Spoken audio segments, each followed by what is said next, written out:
Hey everybody, how you doing? My name is Paul Roberts, and I am the cyber content lead here at ReversingLabs and the host of our regular podcast, ConversingLabs. And this is the third episode of ConversingLabs. Thank you everybody who is joining us. We've got a pretty amazing show for you today. Last episode, if you were with us, we were talking about the Conti malware, and we were going into what's going on with Conti malware. This episode, it's somewhat related. We're talking about Emote, which is a piece of malware that actually the Conti group is promoting and out there using very actively, but that has its own kind of history and capabilities, and is really a growing threat out there. Even though it's been around for a while, it's a growing threat that folks need to know about. So we've invited two folks who are really experts, not just in malware, but really have a lot of familiarity with Emotet on the cyber defense and threat detection side. So I want to take a second and introduce them. First up is Dragan Damjanovic, who is a threat intelligence manager and at the global SOC at KPMG. Dragan, welcome to ConversingLabs. Nice to have you too. Thank you for having me. Tell the folks, our other guest is Dado Horvat. Dado is a senior threat analyst here at ReversingLabs. Dado, welcome. Hi, Paul. Nice to be here. How are you? Excellent. Okay, so before we get going, let's just kind of get you guys introduced to our audience. Dragan, tell us a little bit about yourself and your background. So I do threat intelligence and for more than 5 years now. In KPMG globally. My role spans in cyber threat intelligence, intelligence gathering, creation of intelligence, malware reversing, and standard SOC duties. I work with a few charity organizations that helps mostly hospitals and small businesses to fight the cybercrime. Great. Dado, tell us about yourself. Hi, everybody. My name is Dado Horvat. I'm based in Zagreb, Croatia. I joined ReversingLabs in 2018 as a senior threat analyst, currently serving in the role of solution architect for the EMEA region. And previous to that, I was part of Management Board Office for Security in a financial institution. And that takes me back in a time where I first encountered Emotet. Yeah, and we're going to talk about that. I'm Paul Roberts. I'm the host. I wanted just a little bit of housekeeping before we dive into Emotet. We are taking questions from the audience, and so we very much want to know what's on your mind. There is a Q&A feature at the bottom of kind of your Zoom webinar screen, and feel free to pose questions there. Carolyn, who is one of our cyber content writers here at ReversingLabs, is going to be helping to kind of moderate the questions. And so she will present those when we're kind of done with our conversation. And so please do that. Another thing is we do have ConversingLabs t-shirts to give away to the lucky few of you who can correctly answer some polling questions that are going to be kind of loosely based on the stuff that we talk about here in our conversation. So pay attention. We're going to have a short series of questions at the end. And for folks who answer, I think most of those right, they will get a ConversingLabs t-shirt. Very exclusive, very high demand. So stick around. Okay. Gentlemen, Emotet. So this is a threat. I mean, I've been writing about cybersecurity for a long time, and Emotet is on the one hand not a new malware threat. It's been around for a number of years. I think around 8 years. I'm going to either one of you, could you just maybe Dragan, tell us, what do we need to know about Emote? What does it do? I know it started as a piece of banking malware, but it does much more now. So just tell us kind of what this malware is and what it does. So Emote is not new, as you said. It started in 2014 as a banking Trojan, but pretty fast it's changed to a modular malware, and it's used to download additional malware after that, like TrickBot, ICD, and that. And we know that in 2021 there was a takedown happened from the Europol and Interpol, and it took them a few months to get back. And now it's the same. They continue to be a modular malware used for enabling other malware and other groups to do their hacking or infection, ransomware, depends on what they pay, what they want to have. Right. And does it still function as banking malware? Or is that part of what it still have that functionality, but that module is not much used. I didn't saw any usage for more than 8 months to 10 months at all. There is still there options to download there, but not in the is not the main purpose anymore to be a banking Trojan anymore. Okay. And what do we know about where Emotet comes from, what the origins of it are, who is behind the development of this malware, either back when it was started or now, if that's changed? What can you tell us about where this malware comes from? So based on the Conti logs that was shared by researchers, there is some indications that developers or runners of the Emotet are based in ex-Soviet Union countries. As we know, in the first takedown, administrator was arrested in Ukraine. So I think they're mostly ex-Soviet countries because still criminal ties between all criminal organizations in Soviet Union are still strong. And I think that is where they're running from. Are developers there that based on the other malwares that we have, TrickBot and others, we saw that few developers are in different countries. So I don't think that they are exclusively everyone sitting in the Soviet Union, but I think operators, the owners are there. And kind of, if you look under the hood at this, like how it's developed, this is basically a for-profit development organization, right? Who's managing the software, Dado or Dragan? Yeah, so what we're seeing lately is that primary objective of Emotet is not committing crime per se. So I would say that the bigger income for them would be reselling access or serving as a dropper for third-party tools and third-party payloads like Cobalt, ICD, BotKit, etc. And what's like very, very interesting is the simplicity of the whole delivery chain hasn't changed much in the last 8 years. It always relies on office documents. The lures are not particularly well crafted. I would say it's not spear phishing, some APT level stuff. But again, they are in game of numbers as they are delivering going to distribution, as we are seeing on our backends from ReversingLabs. They only need like fraction of users to enable macros and start the infection chain.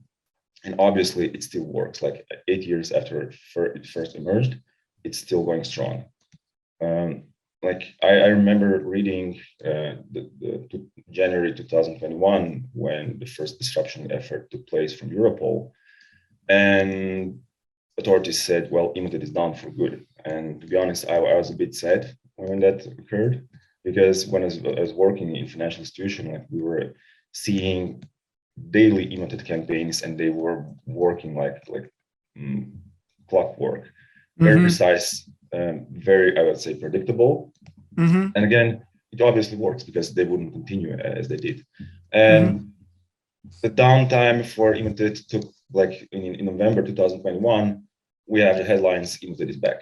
So, and we see steadily that Emotet, in the volume, it doesn't represent like very, I would say, large percentage of daily seen malware code, but it's very, very consistent. So it's very steady, and I don't think it's gradually changing. It's I would say business model where they are dropping different tools, and Dragan will share some insights a bit later what he's seeing on his endpoints. Got it. And when we call it a dropper, obviously, as the name suggests, that means that one of the functions it performs is to deposit other payloads on target networks like ransomware. Yes, to enable other malware to run on the host, yes. Ransomware is one of them that we noticed in the last few months. They're using as a second payload, Cobalt strike, that is mostly used for lateral movement and post-exploitation phase. Before, I think they work with the Ryuk gang. Now with the Conti, I think they are now just selling access and enabling ransomware groups to have more targets. And control. It's one of the interesting things about the cyber criminal underground is that there's a supply chain, right? And there are groups that are really just kind of tools providers to other groups, whether ransomware groups or what have you, right? And that's kind of the role that the Emotet organization plays. So you both mentioned this takedown that happened in, I think, early 2021 that was coordinated by Europol. Can you just talk about what happened back then and what prompted it? So there was this effort to take out Emotet. What happened, and was there some specific incident that prompted the authorities to do that operation? Not sure if there's a specific incident that prompted them, but in that point of time, Emote was the biggest email distribution malware. Then they decided, okay, it's too much. I think the Microsoft had statistics that every third email that they come to there was part of the Emote. Right. Right. So in that point, they'll say we have enough, and they work together with Europol and other threat intelligence agencies to synchronize synchronize takeover of the domains, IPs that Emote is using. This is the first time that they uninstalled malware from infection PCs. There was a little, I know legally if it's right to do that or not, because you're removing files from users unaware of. Right, other people's computers, right? Yeah. But as I said, I support their action 100%. When that stopped, it was really release. It was really like sight out from our SOC analysts and like. So you saw a drop off after that event. Drop off was only short because on that place, TrickBot came in on that place and take the business pallet and Basel loader. Then we have a takedown of the TrickBot now that happened. So yeah, it was just temporarily. And you said that over a period of months, basically within, I forgot, 6 or 10 months, Emotet basically reemerged. What do we know about what happened or what changed between the takedown and the reemergence? Was this just we got new infrastructure, but we're basically distributing the same code, or were there changes to the malware itself?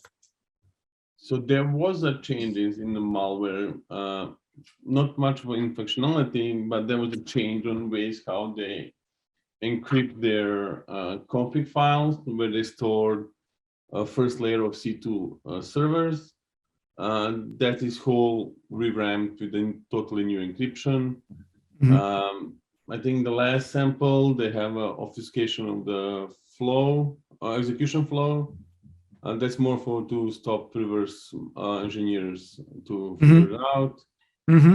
But the rest is the same. One thing that was new when they started, luckily for them or by someone maybe who they know, Log4j came out and they used that to ramp up their spamming campaigns and to ramp up their infrastructure, and that helped them a lot to get faster back.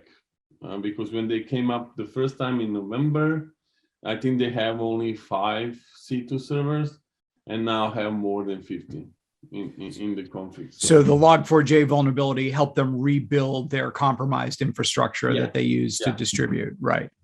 Interesting.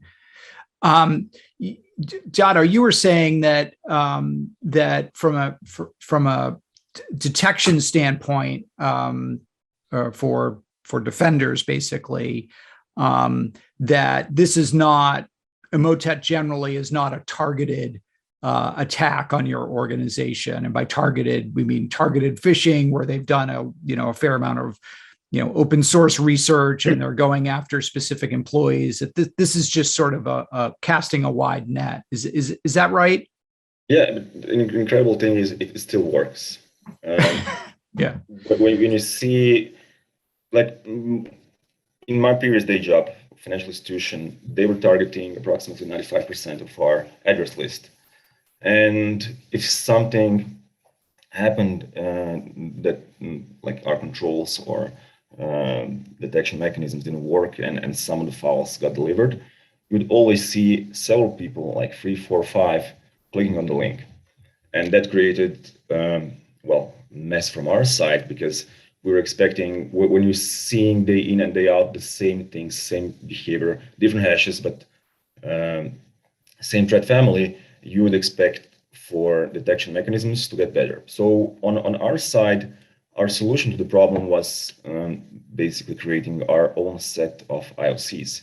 By that meaning, we would start with a single hash that we received. We detonated dynamically and extracted all the C2 information, then put that C2 information.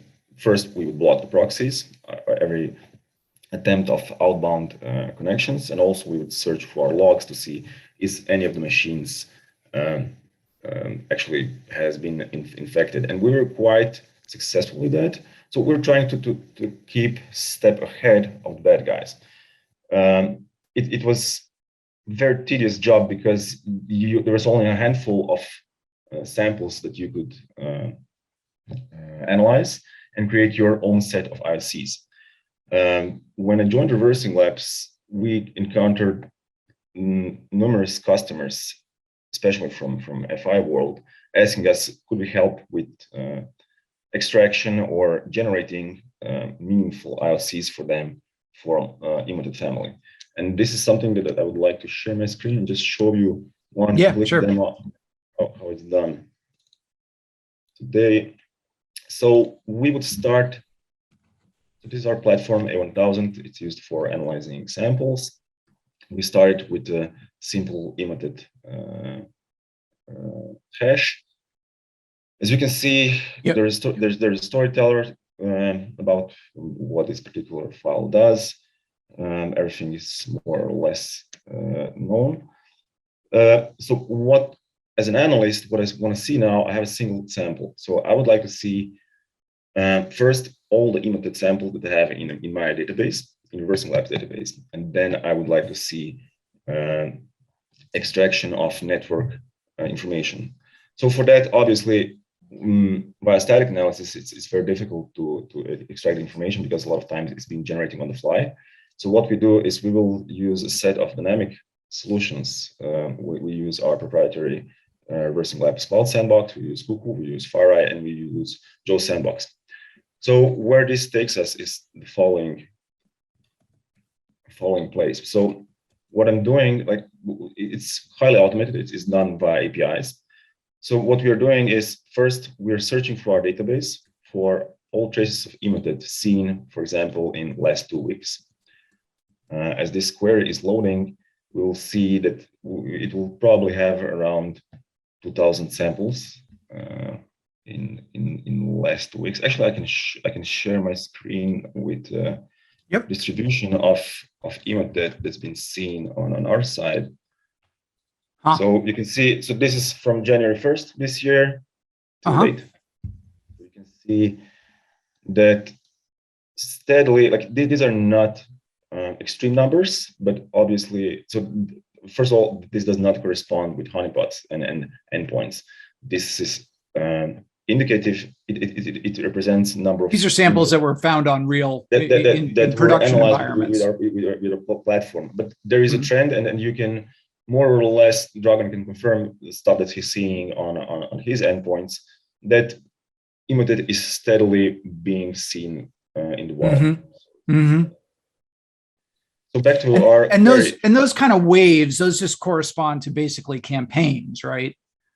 Yeah. So like you will not see Emote campaigns during the weekend. You will not see campaigns flushing out at the same time. So one of the things that we notice in financial institution, and Dragan can attest to that, is they will follow the pattern of a certain time zone. So they will not deliver emails for US-based victims in the middle of the night, because that would be very suspicious. They will not do it during the weekend. So they're quite aligned with the targets, and that adds to the conclusion that they're probably plus minus several hours from EMEA region. So that corresponds with Dragan's conclusion that they're probably in Russia. So, for example, what we see now in our advanced search is like we found 11,000 samples of Emote in our database. What we will do now is I can take every single one of them, detonate it in dynamic solution, and extract network information. Fortunately, these are pre-processed from our side. So what's happening behind the scenes now is first of all, we are doing the advanced search for Emote, and then we're looking for our advanced analysis. So the entry within our API query would be result of, this would be a Joe Sandbox analysis, and it will extract URLs, IPs, etc. So when you chain this action and run this over a larger set of data, and you will end up with something looking like this. So this is something we can, obviously there will be some false positives here. There'll be some local addresses. There'll be a lot of the things that we are seeing with malicious payloads when they're trying to mimic and hide within legit traffic. But on the other hand, you will see a lot of IPs that you can cross-reference with your logs, with your SIEM, and hopefully it will help you stay a bit ahead of the game. So there are a lot of OSINT tools, there are a lot of repositories online that you can search. For example, I took example of one IP address that can be found on GitHub, and when you can cross-reference that with samples in our database. So I'm looking for this particular IP address, and the result is like we see that it's like 1,200 Emote samples that are using that particular set. Was that taken actually from the code from the Emotet code, or was that taken just from a sample? Very seldom will you find IPs hard-coded in code. It happens dynamically. It needs to be executed. In this example, we just use public available IOCs on GitHub, as you can see. there will be like 135 addresses, and that will not take you very far.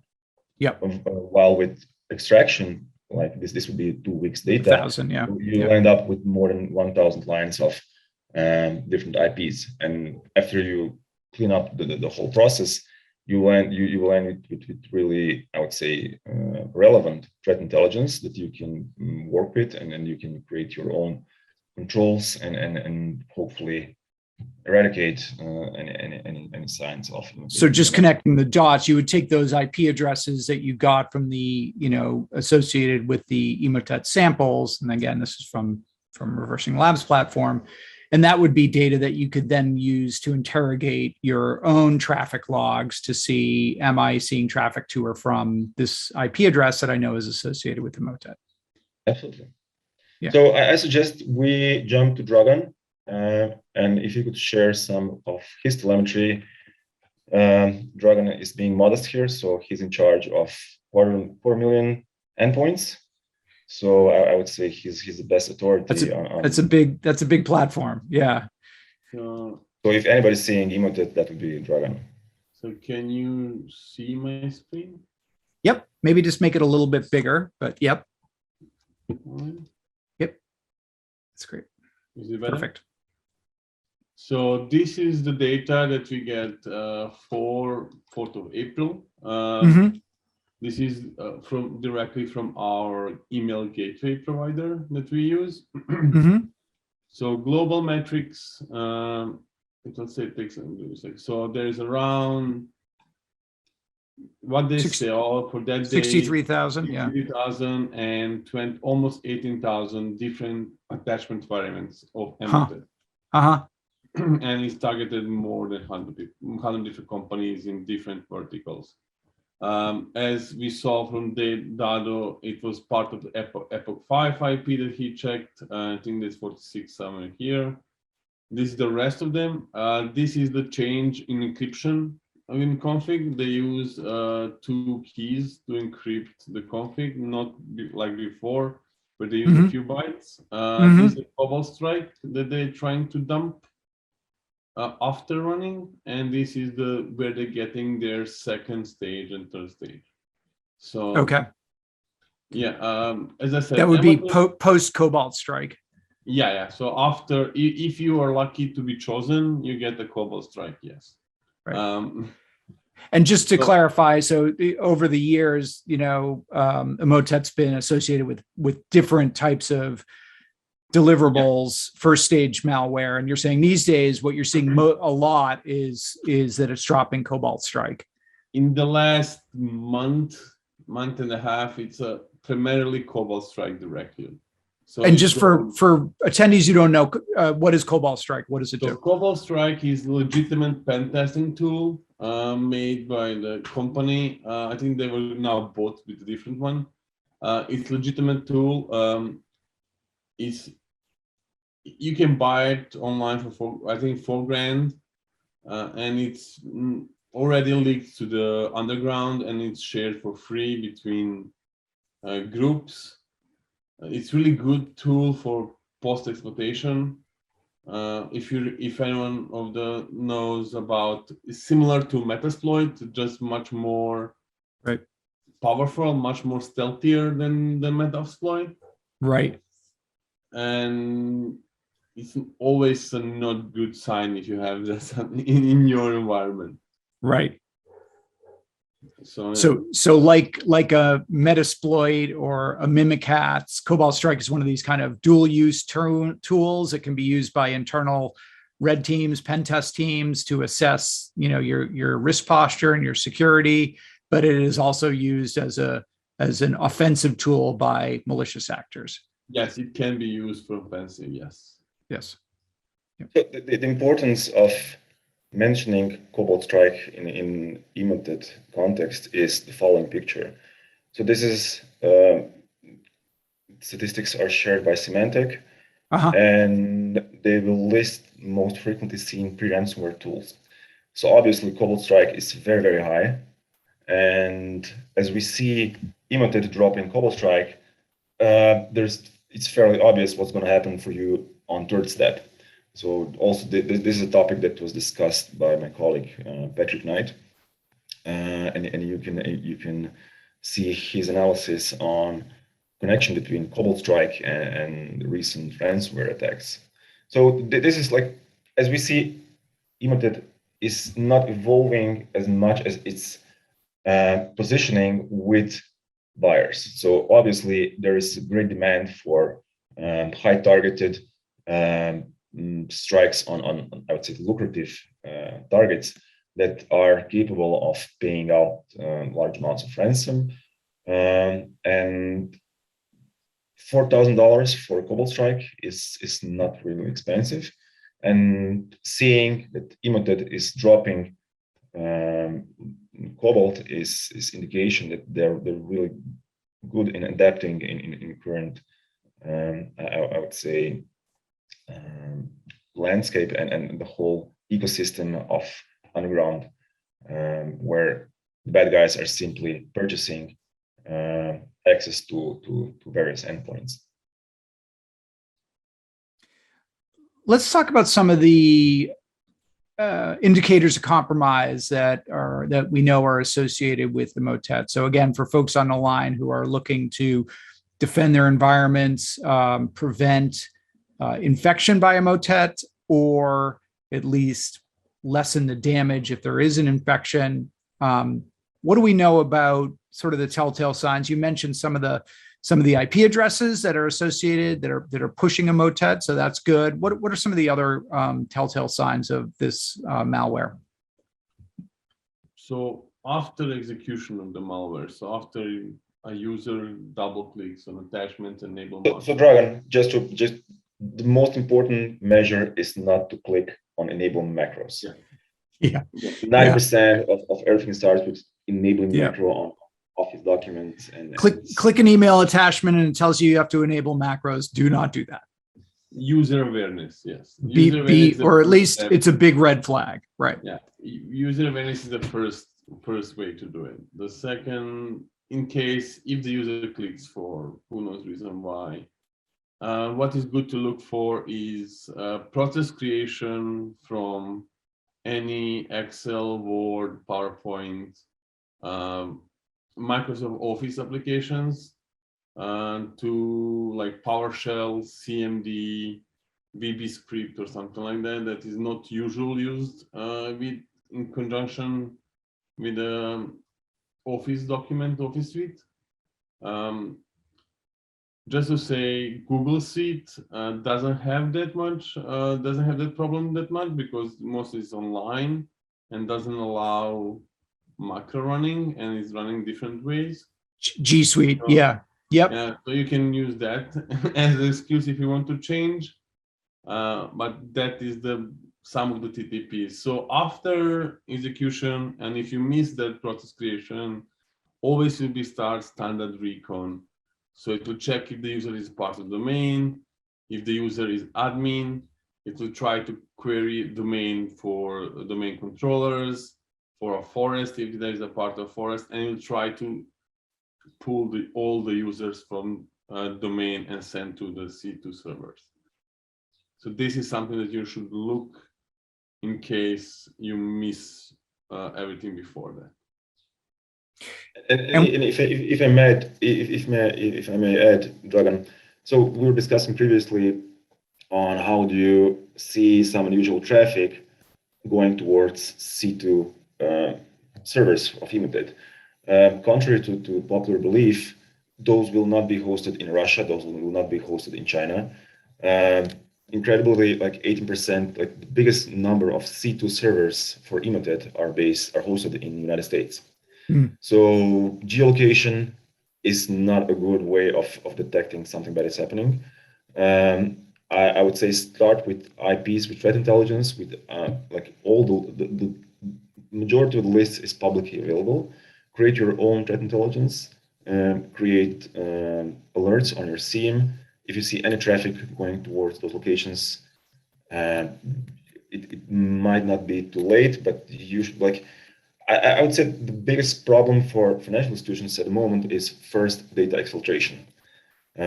More or less with ransomware, More than ransomware, you mean? Yeah, so solid organizations will be able to recover from backup, etc. But if you lose the data, your customer data, your PEIs, it creates a big problem for you. And we're seeing constantly that companies are paying out those demands, and in effort to dodge the bullet and maybe not get fined by GDPR and similar requirements.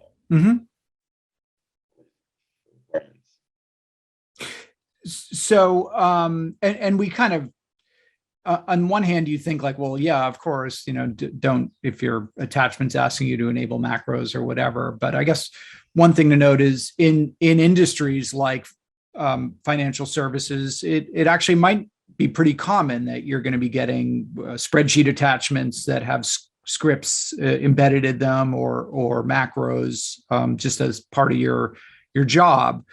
So in those environments, maybe it isn't that unusual to see something like that, right? Yes. If that kind of attachment is originating from outside your organization, right, it should be up to SOC teams and security teams to make sure that those files are sanitized properly before ending up on endpoints. Can organizations most organizations, I'm guessing, already have some kind of email gateway that they're using, but it sounds like you really can't count on that catching all of these dodgy attachments before they get to your user's inbox. There is no silver bullet. So if there's a silver bullet, everyone will be using it. There's a few options in Microsoft Office that you can enable and disable macros, and in the financial institutions as where I work, we cannot disable macros. There is too much usage of them. We only check for ones that are not normal, like not seen every day, same like PowerShell or something like that. There is additional options, but that will do a strain to IT teams. Is to enable sign macros, but that you need to have a team who can, if the client sends a new macro, you will need to do reconnaissance on it, sign it yourself, and send to your user. That takes time, that manpower costs money, and time is money in audit industry. So in smaller industry, you will be able to do it, but in the big ones, it's not that easy. But there is always ways to do it. Is there any way to disable? As I said, depends on industry. Before we go to, I got one or two more questions for you. I just want to remind the folks who are attending, we are going to be taking questions. Dragan and Dado are both open to taking questions. So you got two malware and threat analyst experts on the line. They don't come cheap. So if you got questions, go ahead and pose them and we will ask them before we break, and use the Q&A feature on Zoom to do that. So you mentioned that Cobalt Strike is the new drop of choice for the Emotet.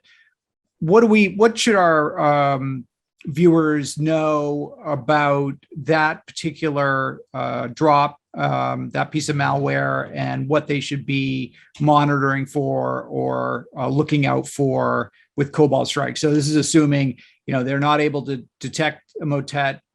It executes. Somebody clicks on a link, it executes, and it drops Cobalt Strike. What then, from a threat detection and response standpoint?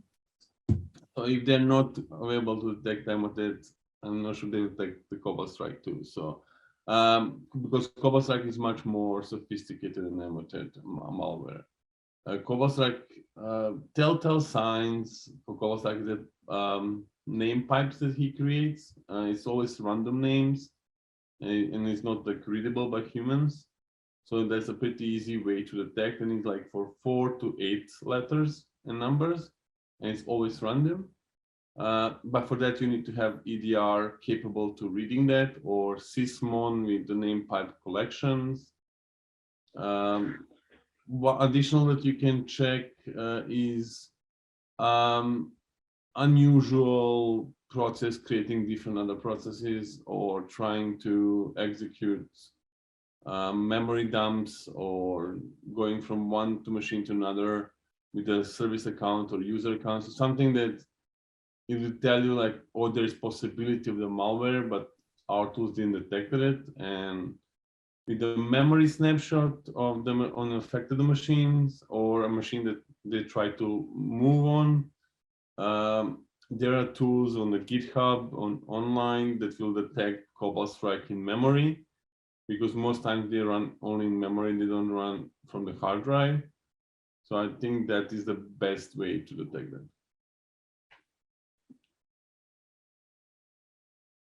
Dado, anything to add on that? No, so I recently spoke to a colleague who's still active within FI. When you get an alert that Cobalt strike has been detected in your environment and you're not performing pen testing at the moment, you are already in big trouble. So I can only imagine what kind of faces the SOC teams have when they like hit alerts on 40 Cobalt strikes detected in their network. It really is not a pretty sight. So the best way is even stop that section of the chain to occur. Like you need to be preventive, even there are enough clues, there are enough tools, there are enough indicators to prevent Emotet from ever making this initial foothold. Today we are talking about Cobalt strike.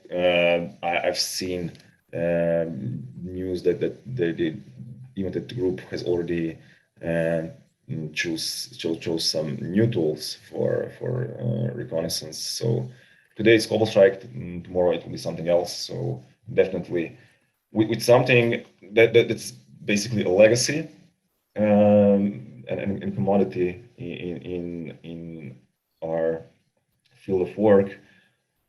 After 8 years of seeing Emotet, like every decent organization should be able to create controls and prevent from these events happening. And again, you mentioned it may be used for data theft or ransomware. These days, what are we seeing mostly is Emotet. We know the Conti group is using it. They're a ransomware outfit. Is Emotet mostly a precursor to a ransomware attack? Or I remember times when Emotet was dropping Dridex. It was 2017, and I was still working at FI, and we had so the infection is happening on the client side, obviously, and amount of work that's needed from an organization from the side from bad guy side is I would say and the effort to conduct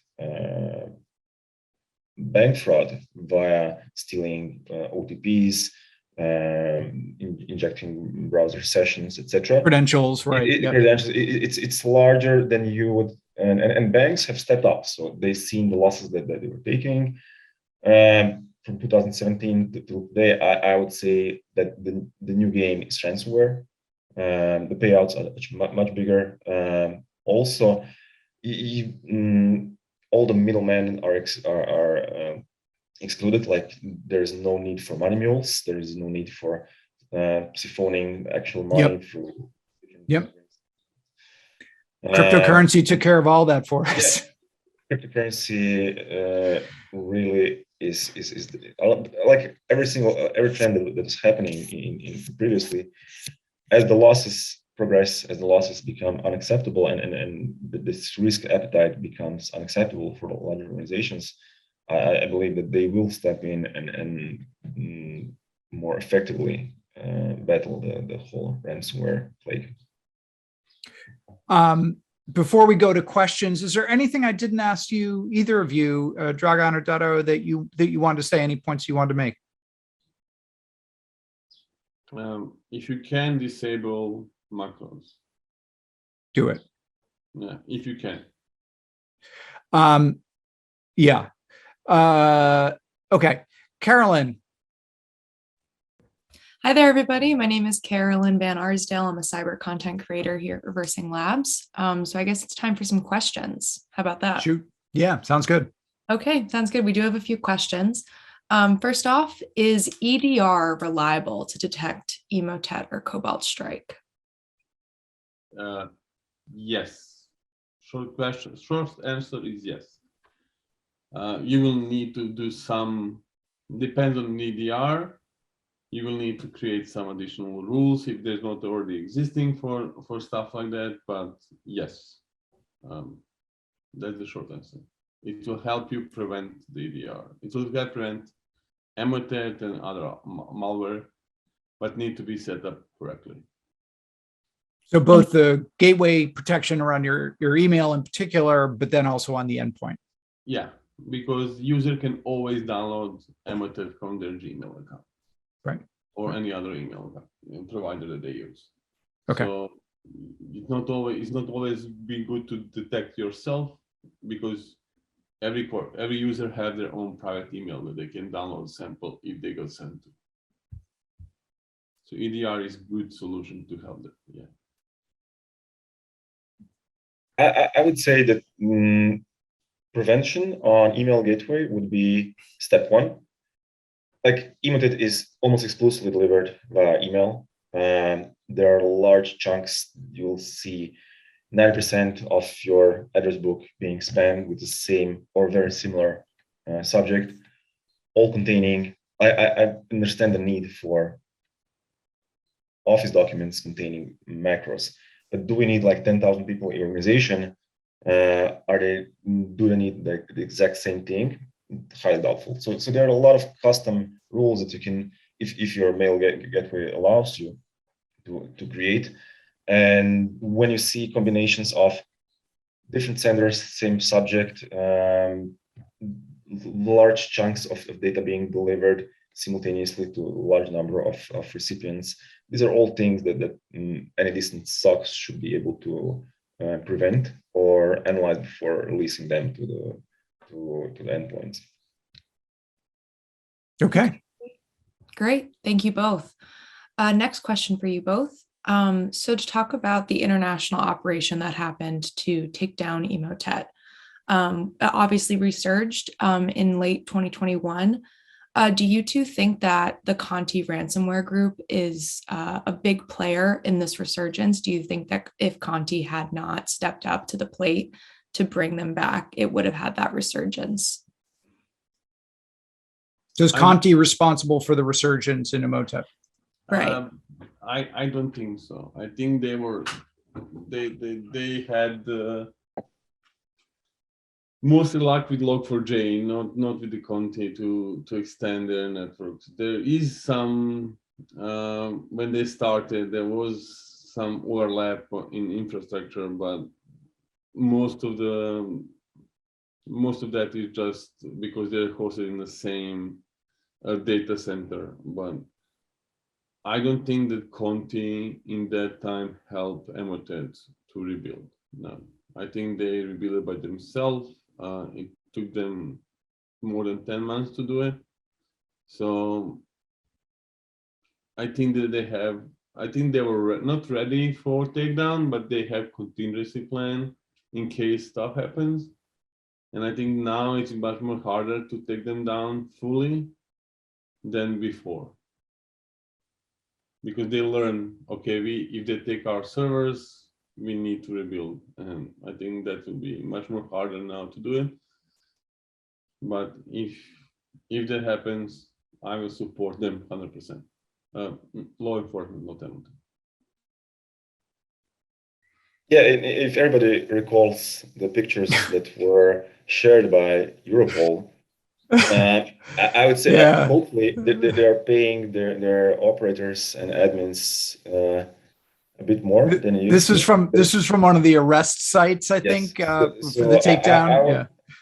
They need to pay more for the affiliates. This really doesn't look like planned operation. And that's on a Lambo type of it operation. almost resembles some kind of decoy. I would say when I first saw the pictures, I was like, no way, this was behind all the trouble, all the pain, all the sleepless night that we had. Like, there's no way in hell that this could end up the whole Emotet. Yeah. And unfortunately, yeah, you were right. So resurrection of Emotet. So do you think that was just a low-level operator basically, and not the folks who are running the Emotet, group? I would say, like, obviously the traffic went down, so something happened. Maybe it was just as people got arrested. Probably the kingpins, the guys who are higher on the scale, maybe just lay low for some time to see, okay, what will be the follow up and all the and all the actions that will be taken from Europol side. And when they saw that there is clear, obviously, well, they resurrected even stronger than they were previously. Yeah, I mean, we kind of think of like malware operations as, just swimming in cash and driving Lambos and like, on yachts and stuff. But for a lot of people, it's just like a 9-to-5 job, like they might not be making much more than they'd make working in the private sector. That is absolutely true. Like, we saw the latest revelations about malware groups, of how much they're paying their personnel, like all the structure that was organized. One of the things that I've noticed while I used to work for a financial institution was those guys who were conducting the attacks on our platform, our online banking platform, like they needed to manually interact with our screens. And what we saw, that they started almost aligned with our time zone, and they also had their coffee break. They also had their lunch break. Like from 12 till 2 p.m., there were nothing was happening. And you saw, okay, that guys came back and they finished their work at 5 p.m. So for them, it's also like 9-to-5 work. And I would say that the bad guys will obviously follow the money. They will go into sections where with the least effort they can yield as a bigger return. So I would say Emotet is here to stay, unless something dramatically happens in the meantime. But obviously the focus has shifted to other issues these days. So I'm not seeing that Emotet is priority for anybody these days. Great. Carolyn, any more questions, or should we move ahead to our poll? Why don't we go ahead to the poll? Okay, great. Okay, so this is for the t-shirt. This is for all the money guys, for the ConversingLabs t-shirt. And Carolyn has pushed the first question, which is, what was, actually, I think all the questions are on here, which is great. The first one is, what was the name of the international effort to take down Emotet in early 2021? Global Defenders, Operation Ladybird, or Project Takedown? All right. I think we're going to be nice today and say 2 out of 3 questions. If you get 2 out of 3 questions, that sounds good. Then, yes. Because we'll see how everyone does. The second question is, which cybercrime group resurrected Emotet in late 2021? And the third question, when was Emotet first discovered? Okay. We're going to give people another minute or 2, and then we'll review the answers. Unknown caller.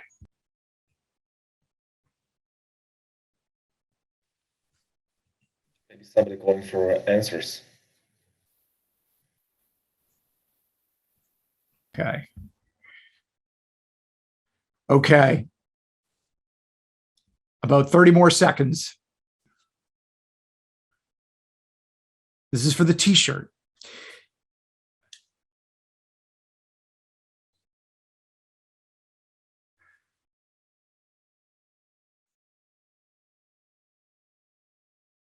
Okay, I'll go ahead and end the poll.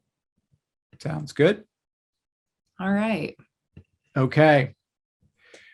So number 1, what was the name of the international effort to take down Emotet in early 2021? We had 2 people say Operation Ladybird, 1 Project Takedown. Carolyn, the correct answer. Operation Ladybird. We did not mention that at all during the I discussion. know that so was, I was thinking that like, oh, that'll be the freebie. that would be right. That was a test question, just like in your SATs. That was one of the experimental questions. 2, which cybercrime group resurrected Emotet in late 2021?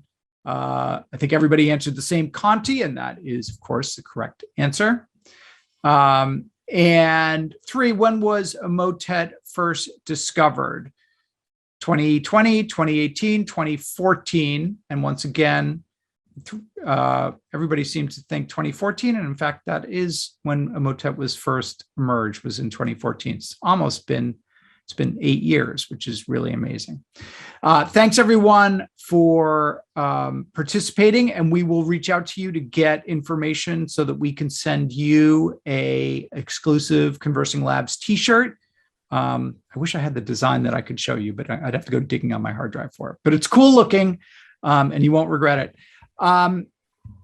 Gentlemen, any closing words, any final advice for folks on the call in terms of, defending themselves against Emotet, Cobalt Strike? Oh, we have one additional question, actually. Yeah, an important one.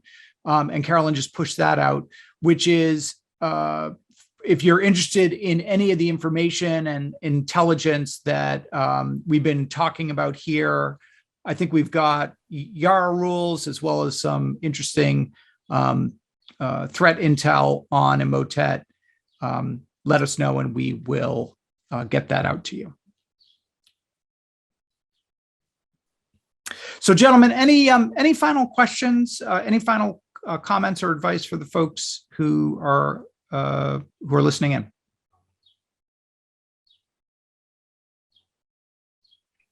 Be vigilant and always keep looking. Okay. And Dado, any final thoughts? Well, I can say I consider myself lucky not to be on a side of targets for Emotet, and just I wouldn't say a more comfortable position where we can just observe how defenders are tackling the problem of Emotet and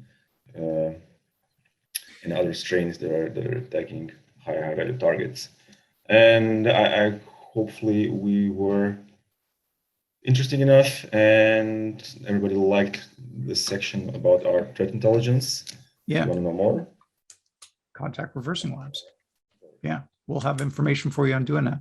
And I think one thing that's really clear is like, Emotet is something that is out there right now. It's not, if you're just a big financial services company, that this is something you're going to see, that these attacks are pretty wide ranging and targeting companies across different industry verticals and companies at different sizes. So you've got a really good chance of running into Emotet out there if you've got any kind of presence.